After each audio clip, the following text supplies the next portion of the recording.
Assalamualaikum warahmatullahi wabarakatuh. Bagaimana kabarnya anak-anakku, mujahid mujahidah kelas 5? Semoga kalian selalu sehat ya, walaupun sedang berada di rumah aja. Semoga kita selalu dalam lindungan Allah Subhanahu wa taala.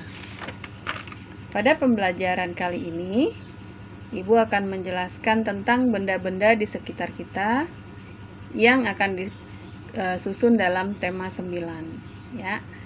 Seperti yang telah kita ketahui bersama, benda-benda di sekitar kita banyak sekali macamnya dan sudah digolongkan dalam beberapa wujud ya, yaitu dengan wujud padat, cair, dan gas. Pada kali ini kita akan mengenal wujud-wujud benda tersebut dalam bentuk zat tunggal dan campuran. Ya, zat tunggal dan campuran. Kita akan mengenalnya melalui tema 9. Silakan kalian membuka buku halaman 55. Di sini sudah dibuatkan peta konsep atau peta pemikiran tentang materi kita, yaitu benda-benda, zat dan campuran. Ternyata benda-benda ini juga dikatakan atau disebut juga dengan materi. Materi dibagi menjadi dua berdasarkan penyusunnya ya. Pertama adalah zat tunggal atau zat murni, dan kedua campuran. Dari kata zat tunggal saja yang sering kita dengar kata tunggal, pasti kita sudah paham bahwa zat itu berarti satu, hanya satu saja gitu ya. Tidak ada zat-zat yang lain yang bercampur di dalamnya. Walaupun dikatakan zat tunggal, tapi ternyata zat tunggal ini sendiri pun mengandung dua unsur atau dua penyusun. Yang pertama yaitu unsur dan penyusun kedua itu senyawa. Kemudian dalam materi campuran. Nah, pada materi campuran di sini akan dikenal juga berupa larutan, koloid, dan suspensi. Untuk larutan itu sendiri dikenal dengan istilah homogen. Kenapa dikatakan homogen? Karena kalau campuran homogen, semua yang akan kita campur di dalam larutan tersebut akan menjadi satu. Akan larut keseluruhan tanpa bisa dipisahkan lagi. Kemudian ada namanya campuran heterogen. Ya, kenapa dikatakan heterogen?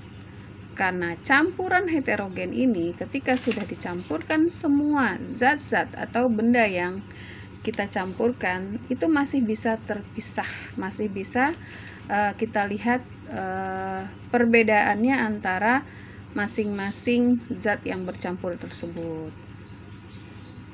Contohnya bisa kalian lihat di halaman sebelahnya. Nih, di sini ada kopi susu, air teh, es sirup, dan jus jambu.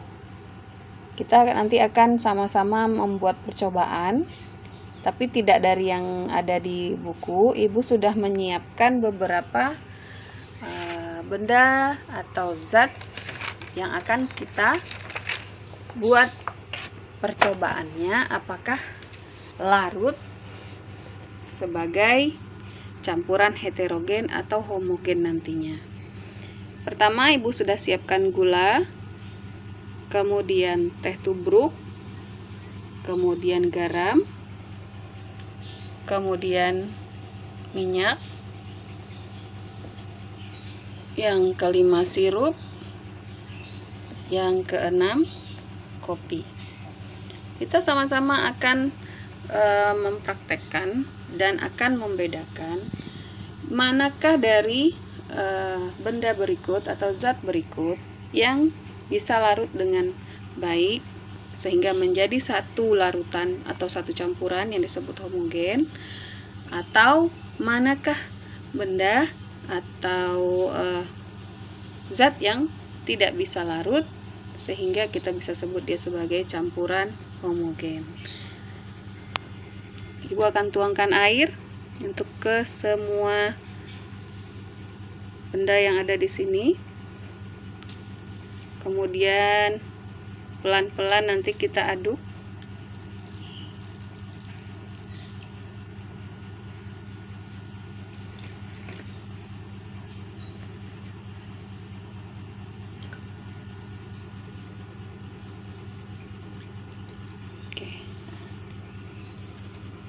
Kita aduk satu persatu.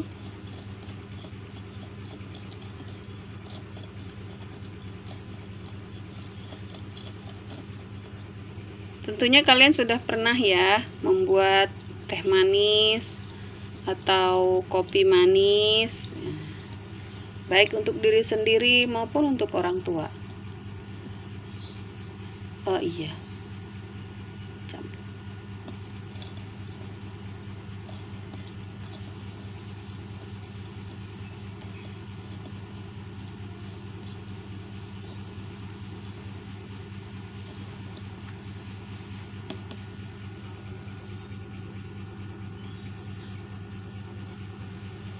setiap larutan ini kita akan lihat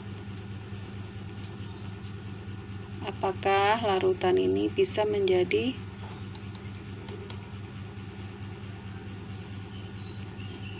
larutan heterogen atau homogen.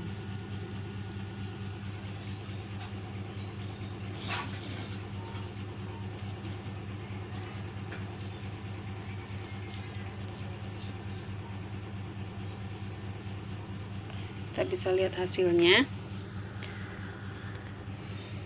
Untuk gula, karena ibu memakai air dingin bukan air panas, kita bisa melihat gula ini akan larut ketika kita campur dengan air. Kemudian teh tubruk, teh yang masih ada daun-daunnya, ketika dicampur dengan air, warna air akan berubah, namun daun-daun yang ada tetap seperti semula. Kemudian garam ini, jika kita tunggu untuk beberapa saat, juga insya Allah pasti akan hilang atau larut ke dalam air. Kemudian kopi, kemudian sirup dan minyak. Nah, kalian bisa membuat percobaan ini di rumah juga. Kemudian nanti ibu akan kirimkan lembar pengamatannya lewat WA saja. Ibu akan tuliskan beberapa poin yang harus kalian jawab. Jika perlu, kalian bisa membuat percobaan ini juga di rumah supaya kalian lebih yakin dengan jawaban kalian. Baik, ingat tadi ada 6 larutan yang kita buat. Ada garam, teh tubruk, gula, kopi, sirup, dan minyak. Nanti kalian jawab ya lembar pertanyaan yang akan ibu kirimkan. Terima kasih. Assalamualaikum.